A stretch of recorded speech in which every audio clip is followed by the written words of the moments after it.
আসসালামু আলাইকুম। খাটের বার্নিশের জন্য সাদা আস্তর তৈরি করা হচ্ছে।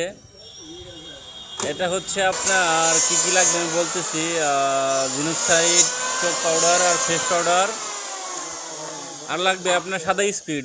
গালা পানি দেওয়া যাবে না, তাহলে কিন্তু উঠবে না। হ্যাঁ, দেখতে পাচ্ছেন জিনোক্সাইড, ফ্রেশ পাউডার, চক পাউডার এগুলা নিয়ে সাদা স্পিডের ভিতরে মিক্স করা হচ্ছে। এটা আবার খাটে করা হবে। সাদা স্পিডটা জন্য যাতে আপনার মালের ফাইবারটা ভালো হয়, ব্রাইটটা ভালো হয়, এই জন্য করা হয়। আপনারা চাইলে করতে পারেন, অনেকেই বুঝেন বিষয়টা। তো আমরা অনেকেই আপনাদের মন মতো ওয়াটার নিয়ে কাজ করে থাকি। চাইলে আমাদের অর্ডার দিতে পারেন, আমাদের সাথে ইনবক্সে কথা বলতে পারেন। আমরা হোম ডেলিভারিও করে থাকি। তো সবাই ভালো থাকবেন, আল্লাহ হাফেজ।